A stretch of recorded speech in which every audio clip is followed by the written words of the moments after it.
Now, when it comes to nutrition, I always end up going down a very long, deep rabbit hole because nutrition can be very complex. But I promise you, I will stay away from it today and just give you the higher level stuff, and we can go down rabbit holes another time.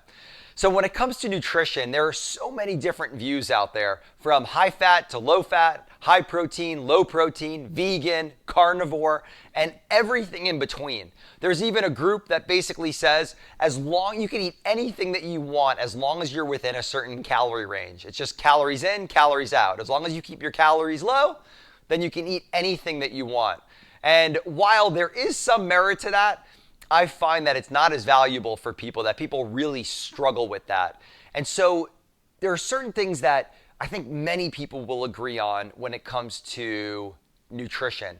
And the number one thing is staying away from processed foods. So eating a diet largely consisting of unprocessed whole foods. The second thing that I found incredibly valuable for people is prioritizing protein. Now, when it comes to body composition and satiety, meaning how full you get and it staying full for longer, the number one macronutrient is going to be protein. And so when you look at macronutrients, there's three macronutrients: protein, carbs, and fat. And so protein is very satiating and it has a high thermogenic effect. So it really helps with metabolism and staying full longer. I just had somebody recently who had a significant other who had been dieting like crazy and exercising like crazy and just couldn't lose weight. And I told him, I said, I guarantee that she's not optimizing her protein. And so we talked about her getting 1 gram of protein, animal protein, per pound of ideal body weight per day. And she's been doing that. And after going months or even years of not being able to lose weight, she's lost like 10 pounds in the last month. And so it's really, really powerful when you optimize for protein. The second thing that you want to avoid doing is you want to avoid the highly processed food and sugar. Because what happens is you eat it, it spikes your glucose and it spikes your insulin, and then you crash and you get really hungry again. Your body ends up storing all of that extra energy as fat. And so you really want to, number one, prioritize protein, stick to a whole food based diet, and don't worry so much in the beginning of the quantity of food, because if you're eating the right foods, your body is naturally going to tell you when it's full over time. And so if we're looking at a couple of resources that I would look into that I found really, really valuable, number one is the Whole30 diet is great. It's really all about optimizing for whole foods and natural foods, and they have a ton of free resources online. Another thing that I love is what's known as the vertical diet. That's a really cool diet. That's a low FODMAP, so it's very easy on the digestive system and very high in nutrients. That one's a great one as well.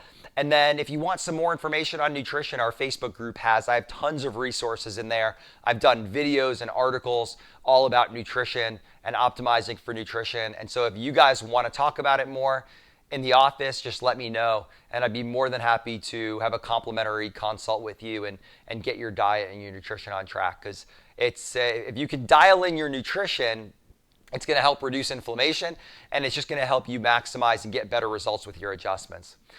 The last component of the 4 that I wanted to talk about is mindset, stress.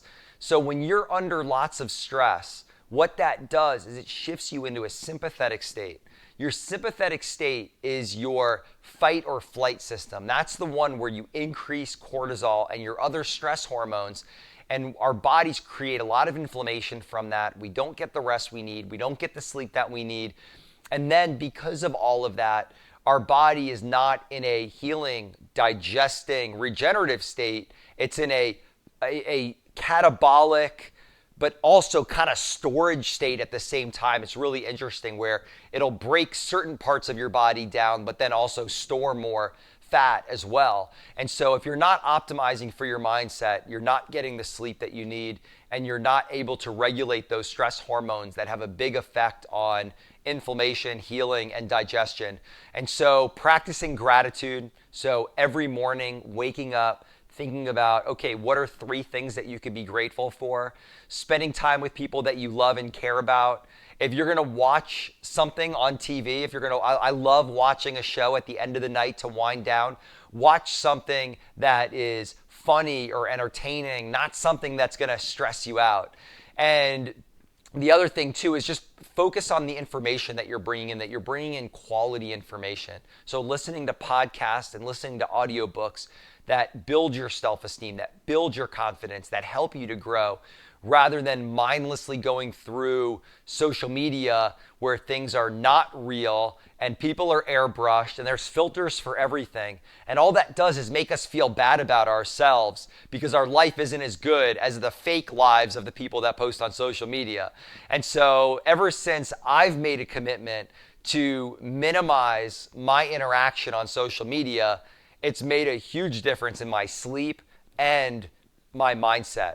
And so surround yourself with things that are going to be positive. So if we are going to recap here into some action steps, the first action step for nutrition is going to be optimizing for protein and then also decreasing the amount of processed foods that you have in your diet. The best way to do that is to prepare to go grocery shopping, or if you're buying groceries online, make sure that before you go to buy anything, you set a goal, you set parameters, you stay out of certain aisles, and when you're shopping online, all you need is the discipline for 5 minutes or so while you're choosing the food that you want to buy to not click on the ones that you know you're going to regret eating after you get them.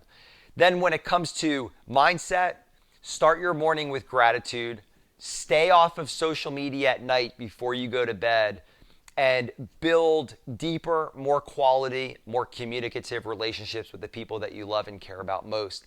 And I promise you, when you can combine all 4 of those categories together, there's not a shadow of doubt in my mind that 3 months from now, your life will not be radically different from where it is today.